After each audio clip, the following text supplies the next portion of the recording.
What's up, guys? I'm Jeff. This is Colorado DIY Garage. Today we're going to be working on my 2006 Yukon Denali XL. So the other day I changed the oil on the Yukon, and coincidentally that's right when this oil pressure sensor went bad. I went to start the car, and as soon as you turn the key over to just pegs it right to 80 psi on the oil pressure gauge. So I thought I could replace this sensor real quick, and it's turned into a much bigger job. That's why these plastics are already off. I stuck my hand back in there and pulled it out, just completely covered in oil. So we got an oil leak on the back of that motor somewhere I'm going to dig into. Today we got to take off the intake manifold, and we're going to take off the valve covers. I got new valve cover gaskets and new intake manifold gasket, and we got a new oil pressure sensor.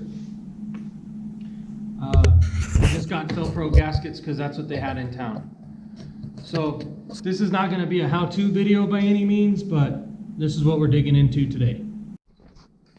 All right, so now we're inside the vehicle, and I just wanted to show you what was going on. So right here is the oil pressure gauge, and as soon as you turn the key over, pegs right to 80, and it stays right there when you start the engine. So I think it's going to be the sending unit. All right, guys, well, I'm going to go ahead and start tearing into this, and I'm going to go ahead and put myself in the zip mode and play some hipster music or something, because I got to get that fan back going. It's too hot in here. So we're doing a little science experiment here, and we made our own evaporative cooler. We'll see if that's going to work at all. It's right now about 90 degrees in here.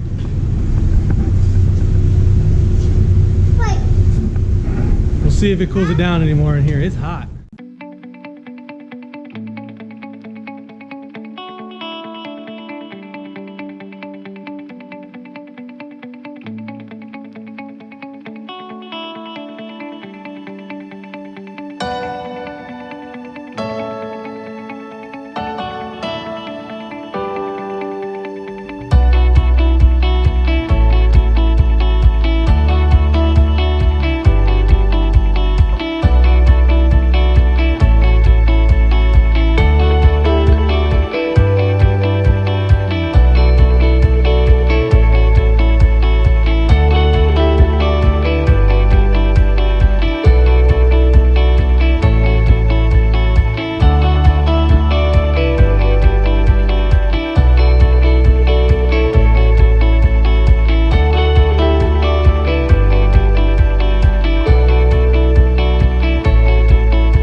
Like I said, this is not going to be a how-to video, and hopefully you can hear me over the pounding rain, but these little the injector harness here is kind of a pain.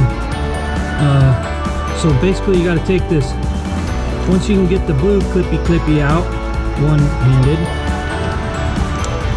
Anyway, you take the blue clip out, then you can push that tab, pushes that guy in, wiggle, yank, good to go.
Ah, finally got the intake manifold off, and you can just see how disgusting it is back here.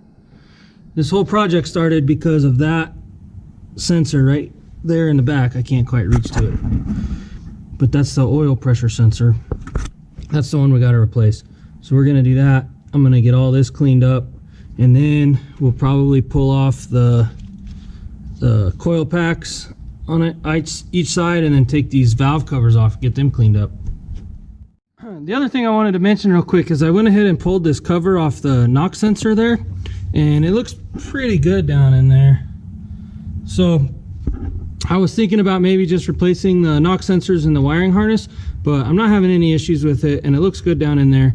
So I might just do the silicone trick and then call it good.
All right, I got valve covers off, intake off. We still need to replace that sensor right there in the back. I need like a laser pointer or something. I don't know. That'd be pretty neat. But anyway, I think that's gonna do it today. I bet one of them ASSI technicians could get it all done real quick, but I've already had a long day. It's hot out here. It's probably gonna be hot again tomorrow. I'm all out of the parts degreaser that I need to clean up some of this stuff. Here, here's our coil packs, valve covers, intake, da-da-da.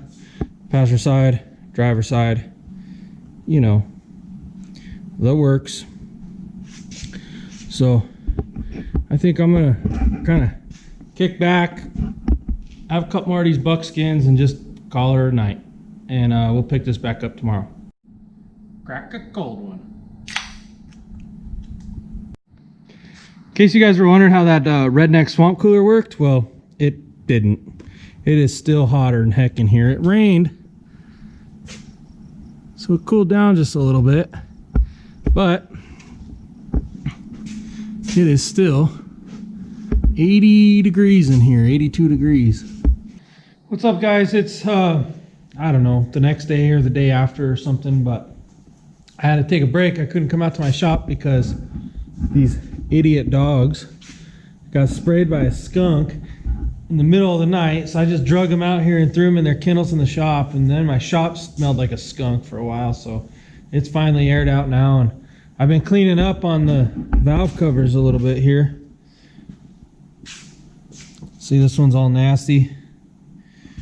And this one's not too bad.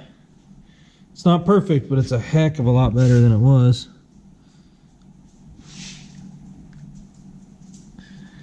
So I'm just gonna keep cleaning up on this, and probably tomorrow I'll put everything back together. What's up, guys? It's like day, I don't know, 67 of this simple project. You can't tell because it's edited close together. Anyway, not going to finish today either because I need a special socket to get that oil sensor back in. And I thought that I had the right socket because I got the other one out, but I won't get the new one in. Yada yada. But I did get doggone light. There we go. Got a new battery in the light. So I got the valve covers back on. Got all the coil packs back on both sides. Nothing's plugged in yet, but I got the new oil sensor in there, way in the back. That guy. But that I need the socket for that. I need a thin wall deep socket, and I got a thick wall deep socket. But other than that, the intake's ready to go back on, and we can just put everything back together. And hopefully that'll be that, because I'm over this project and I got other things to do. So until I get that socket in, I'm going to take the seats out of that truck and get them to quit rattling. And there's always something to do here, but we'll pick it back up when I get the intake back on and hopefully fire it up, and it'll all be good. And then had a surprise stop by today, a new upgrade on the Yukon. We'll talk about that at the end of the video. I'm really excited about it though. Hey, what's up guys? Back again. And I think I gotta turn that radio off. Hang on.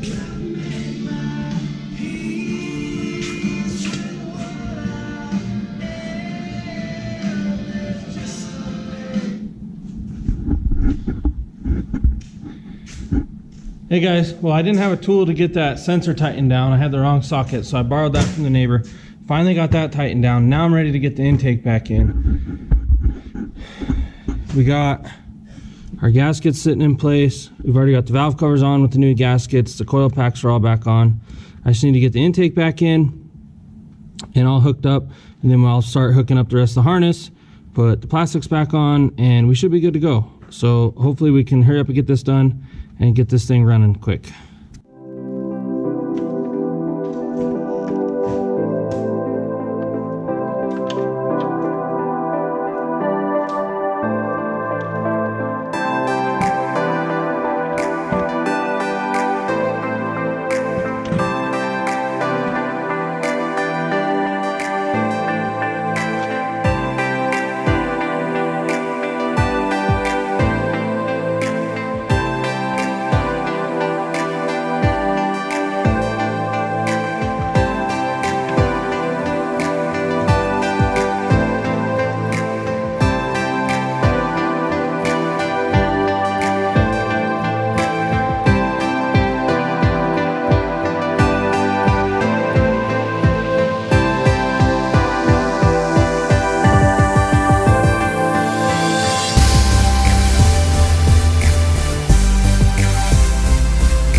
Alright, here it is. It's all up and running again.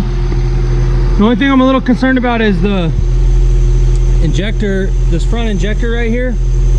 I don't know, it like didn't seem like it's seated in there all the way.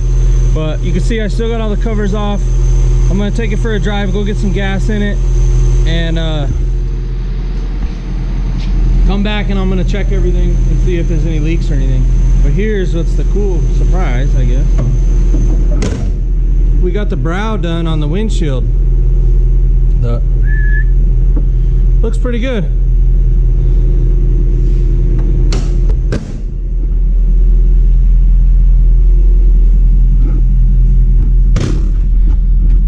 It's a little bit lower on the inside than I thought it was gonna be, but it's not that bad when you're driving. Of course, all you see is the sun. But we're gonna go take it for a drive and try it out. I don't know if you guys can tell, it's kind of low for me, but my wife sits a little lower than I do. She's a foot shorter than me almost, so I think she's gonna like it. We're gonna try it out for a while anyway, but truck's running good so far. Hopefully that's it. All right, well that's gonna be it for this video. We got everything all put back together. Still having an issue with that darn sensor. I'm gonna have to take it back out and try it again because now it's reading 0 instead of 80. But I'll just have to go and exchange it at the parts store, and I probably won't film that, but I'll update it in my next video. Anyway, guys, thanks for watching. This is Colorado DIY Garage. We'll see you next time.